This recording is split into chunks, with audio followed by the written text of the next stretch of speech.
Merci beaucoup, Monsieur le Président, Monsieur le Recteur, membres de la faculté, famille et amis, et le plus important, la promotion 2014. C'est un honneur pour moi d'être ici ce soir. Ça fait presque 37 ans que j'ai été diplômé de l'Université du Texas. Je me rappelle de beaucoup de choses de cette journée. Je me rappelle que j'avais un mal de tête de la fête de la veille. Je me rappelle que j'avais une petite amie que j'ai d'ailleurs épousée plus tard. C'est d'ailleurs important de s'en souvenir. Et je me rappelle avoir été nommé à la Navy ce jour-là. Mais de toutes les choses dont je me souviens, je n'ai aucune idée de qui étaient les orateurs. Et je ne me rappelle de rien de ce qu'ils ont dit.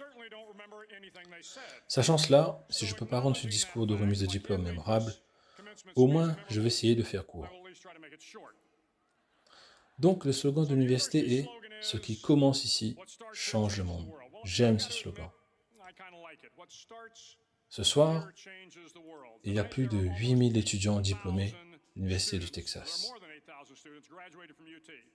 Ce paradigme de rigueur analytique, Ask.com, nous dit que l'Américain moyen rencontrera 10 000 personnes au cours de sa vie. Ça fait beaucoup de personnes. Si chacun d'entre vous change la vie de 10 personnes et que ces 10 personnes changent la vie d'autres 10 personnes, ainsi de suite, dans 5 générations, 125 ans, la promotion 2014 aura changé la vie de 800 millions de personnes. Pensez-y, 800 millions de personnes. Plus de 2 fois la population des USA. Et une génération de plus, et vous pouvez changer la population de la Terre. 8 milliards de personnes. Si vous pensez que c'est difficile de changer la vie de 10 personnes pour toujours, vous avez tort. J'ai vu des exemples tous les jours en Irak et en Afghanistan. Un jeune officier prend la décision d'aller à gauche au lieu d'aller à droite dans une rue de Bagdad et les 10 soldats sont sauvés d'une embuscade.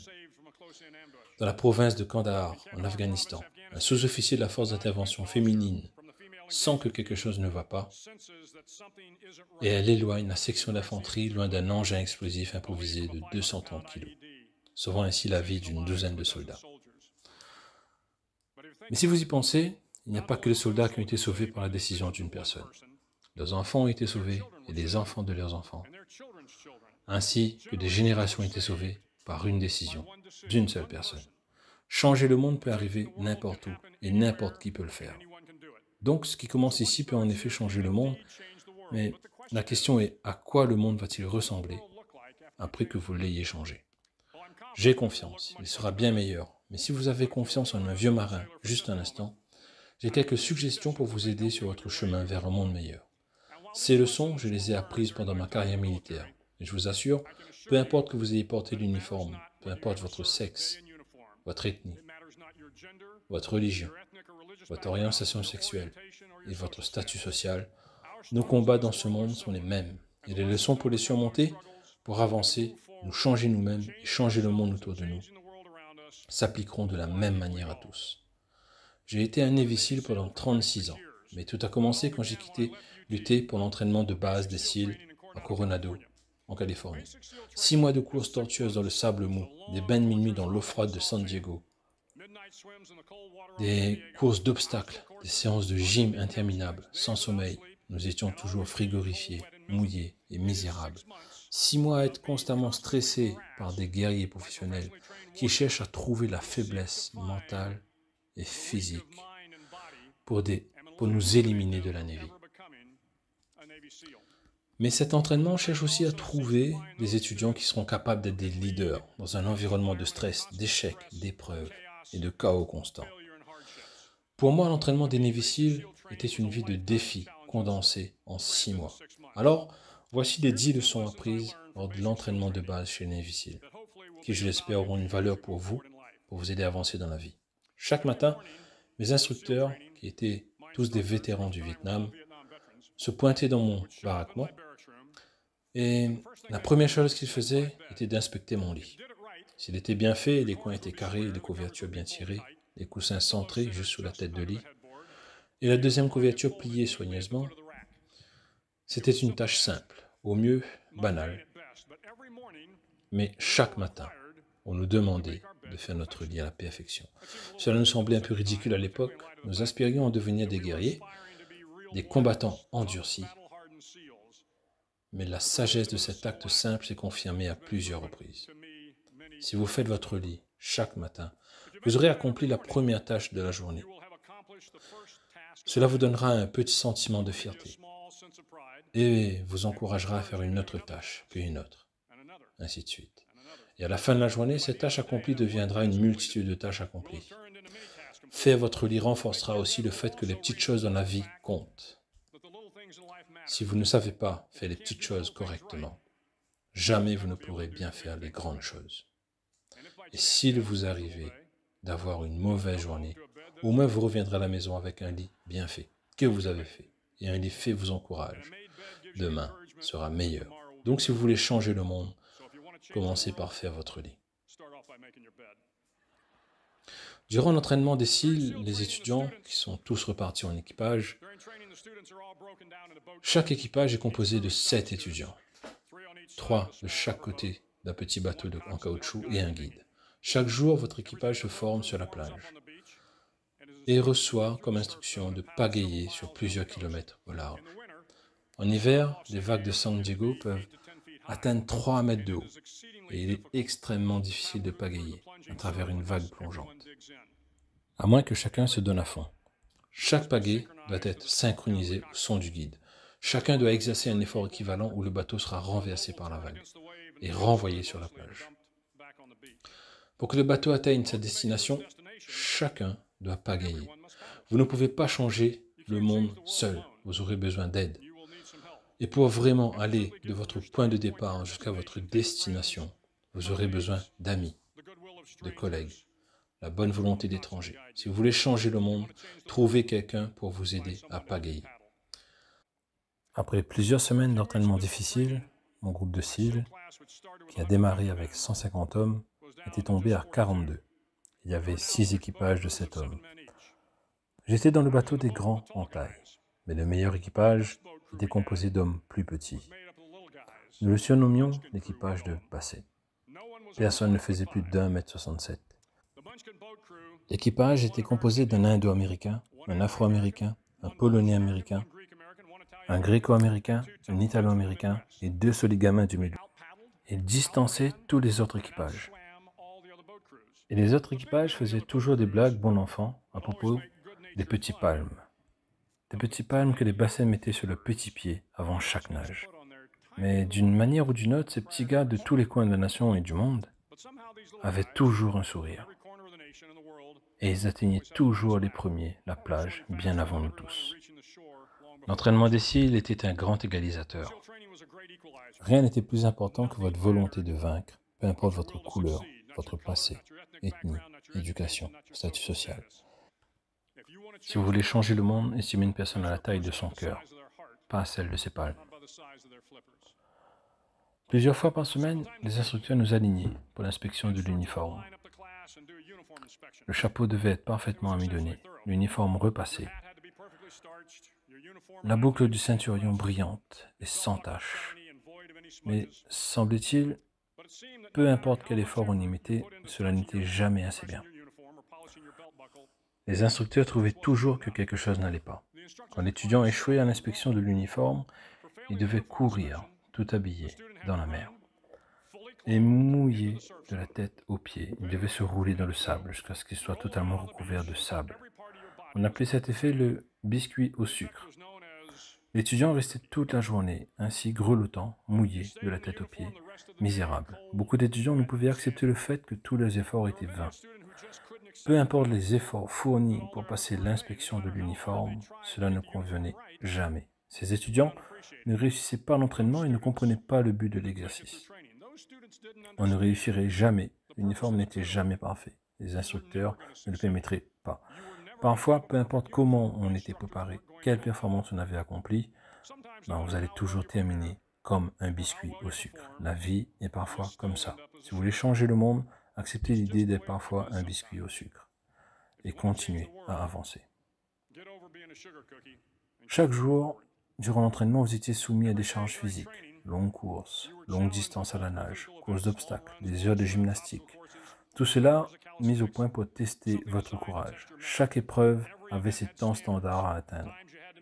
Si vous deviez échouer à atteindre ces objectifs, votre nom était affiché. Et à la fin de la journée, ceux de la liste étaient invités à un cirque. Un cirque consistait en 2 heures de gymnastique supplémentaires prévues pour vous épuiser, pour briser votre esprit, pour vous forcer à quitter. Personne ne voulait d'un cirque.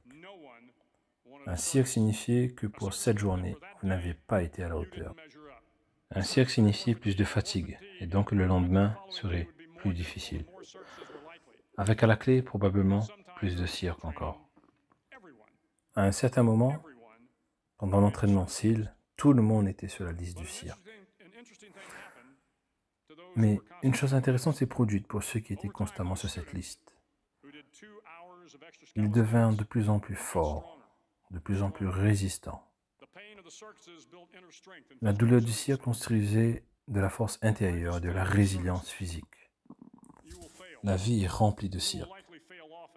Vous échouerez, souvent. Ce sera douloureux, décourageant, et à certains moments, cela vous testera jusqu'à votre noyau. Si vous voulez changer le monde, n'ayez pas peur des cirques. Au moins 2 fois par semaine, les étudiants devaient effectuer une course d'obstacles. Elle contenait 25 obstacles, dont un mur de 3 mètres, un filet de 9 mètres, rampé sous des barbelés, etc. Mais le plus grand défi était de Slide for Life, une glissade pour la vie. D'un côté, c'était une tour de 9 mètres à 3 niveaux, et de l'autre, une tour à 1 niveau. Entre les deux, une corde de 60 mètres. Vous deviez grimper à la tour, et une fois en haut, attraper la corde, et ensuite vous balancer et avancer jusqu'à l'autre côté. Le temps record pour cet obstacle a tenu des années, quand ma promotion a démarré en 1977. Il semblait imbattable, jusqu'à ce qu'un étudiant décide de le franchir la tête la première. Et au lieu de se balancer en dessous de la corde, il est monté au-dessus de la corde et s'est propulsé vers l'avant. C'est un geste dangereux qui paraissait fou et plein de risques. La chute pouvait signifier une blessure et donc être exclu de la formation. Sans hésitation, l'étudiant a glissé dangereusement vite. Et au lieu de quelques minutes, cela lui a pris seulement la moitié du temps. À la fin du parcours, il avait battu le record. Si vous voulez changer le monde, parfois, il faut franchir des obstacles, la tête la première. Pendant la phase d'entraînement de la guerre terrestre, les étudiants s'envolent pour l'île de San Clemente, au large de la côte de San Diego. Les eaux de San Diego sont un vivier pour les grands requins blancs. Pour réussir l'entraînement SEAL, il y a une série de longues nages à accomplir. L'une d'elles est la nage de nuit. Avant, les instructeurs décrivent gaiement aux étudiants toutes les espèces de requins qui se trouvent dans cette eau, au large de San Clemente. Mais ils assurent que, d'aussi loin qu'ils s'en souviennent, aucun étudiant n'a été mangé par un requin. En tout cas, rien n'est sûr. Mais ils vous disent aussi que si un requin commence à tourner autour de vous, il faut rester et ne pas s'enfuir, ne pas avoir peur. Et si le requin, affamé par un snack de minuit, se précipite sur vous, rassemblez vos forces et frappez son museau. Cela l'éloignera. Il y a beaucoup de requins dans le monde. Si vous voulez accomplir la nage, il faudra compter avec eux. Si vous voulez changer le monde, ne reculez pas devant les requins. En tant que Navy SEAL, notre travail est notamment de conduire des attaques sous-marines contre des navires ennemis. Et nous pratiquons cette technique intensivement pendant l'entraînement. L'attaque est conduite par 2 plongeurs qui sont largués en dehors d'un port ennemi. Ils doivent nager 3 km sous l'eau, n'utilisant qu'un manomètre de plongée et une boussole pour atteindre la cible. Et pendant toute la durée de la nage, même en profondeur sur la surface, il reste un peu de lumière. C'est rassurant de savoir qu'il y a de l'eau libre au-dessus de vous. Mais quand vous approchez du bateau, la lumière commence à diminuer. La structure métallique bloque la lumière de la lune, des lampadaires, toute la lumière ambiante.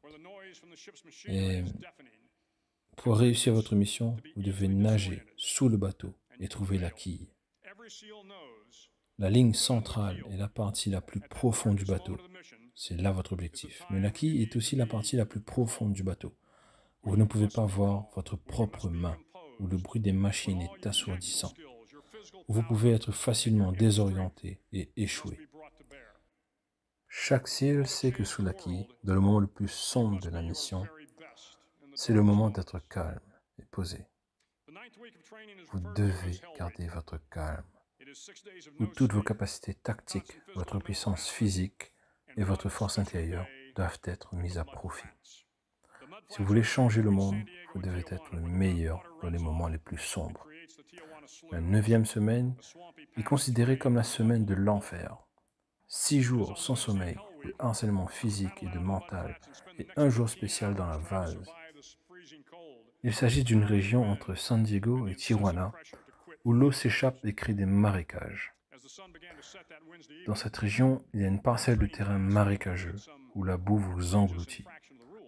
C'est le mercredi de la semaine de l'enfer. Vous pagayez et vous essayez de survivre à ce froid glacial, le vent puissant et la pression incessante des instructeurs pour vous faire abandonner.